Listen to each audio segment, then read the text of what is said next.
Most people think homestead burnout, or any kind of burnout for that matter, comes from working too hard. It doesn't. It comes from trying to do everything all at once. Gardens, animals, repairs, income, without rest, without any room to breathe, and without admitting something has to wait. And if you don't recognize it early, burnout doesn't just slow you down. It quietly makes you want to quit the life you work so hard to build.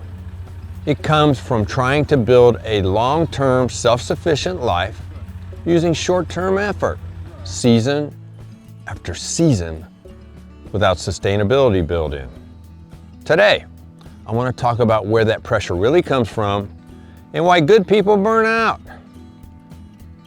and how to build this life in a way that actually lasts. One of the hardest parts of homesteading isn't the work. It's the pressure to do everything right now. When you choose this life, it doesn't arrive in pieces. Food, water, shelter, animals, garden, repairs, income. It all shows up at once. And most of us start already stretched pretty thin. So instead of building systems slowly, we stack responsibilities on top of each other and tell ourselves, well, we'll get it later. The trap is this: homesteading rewards effort in the short term, but it punishes unsustainable effort over time. Things get done, the critters survive, and the gardens generally produce, so it feels like the pace is working. But what's really happening is we're borrowing energy from the future, and eventually that bill comes due. This pressure to do everything at once didn't come from nowhere. 100 years ago, most people didn't decide to be self-sufficient. They inherited it slowly, over time, with help, and with limits they couldn't ignore. Today, we walk into homesteading already overloaded with information. We see 1,000 gardens, 100 livestock setups, and somebody's 5-year homestead before we've even finished year 1. And without meaning to, we start measuring ourselves against people who are further along, better funded, or in a completely different season of life. So we rush. We stack projects. We compress timelines that were never really meant to be compressed. The work didn't change, but the expectation certainly did. And that gap between reality and expectation is where burnout accelerates. And there's another quiet signal of burnout most people don't talk about.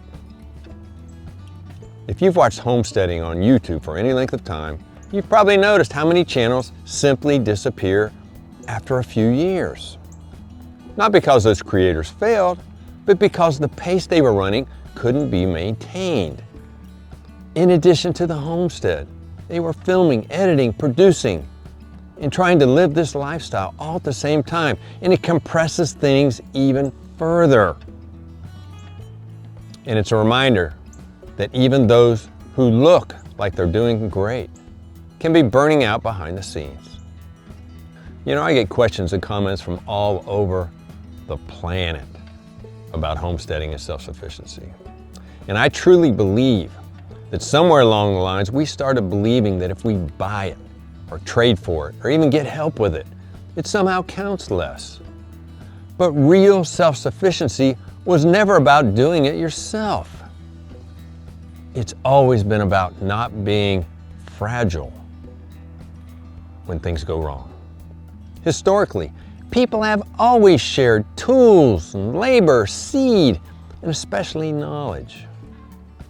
Today, a lot of burnout comes from trying to prove we're doing it right instead of doing it for the long term. We refuse help. We overextend. We carry jobs that should be shared and wonder why the load feels absolutely unbearable. Trust me, independence without support doesn't make you strong. It just makes you tired. Sustainable self-sufficiency doesn't look dramatic. It actually looks pretty boring. It's choosing a system to build well instead of 5 that are only built halfway. It's working with the season you're in, not the season you wish you were in. It's deciding ahead of time what you're willing to let slide, so every problem doesn't become an emergency on the farm. Sustainable systems all have slack built in. Time to rest, time to recover, time for things to go wrong without everything crashing and burning. You know, that might mean buying feed instead of growing it. That might mean fewer animals.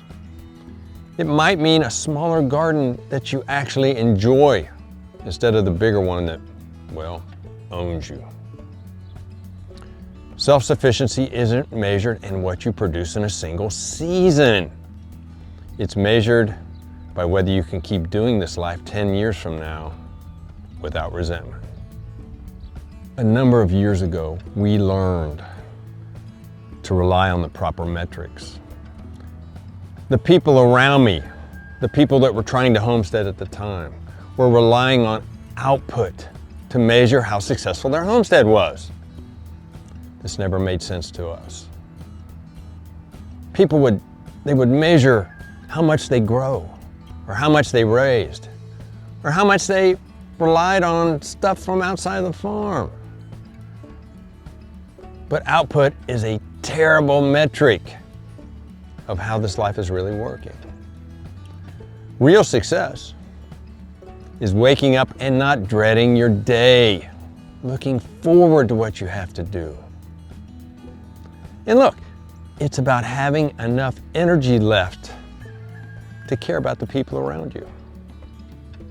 It's building systems that don't collapse the moment you slow down.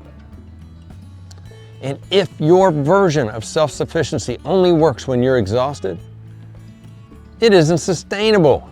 It's just a delayed failure.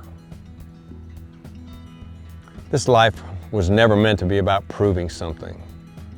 It was meant to be lived. And the goal isn't to do everything yourself. The goal is to still want to be living this life years and years from today. If you're feeling burned out, you're not behind and you're not doing it wrong. You may just be at the point where something needs to change to keep this life the way you want it. From all of us here at Possum Ridge Farms, I'll see you down at the barn.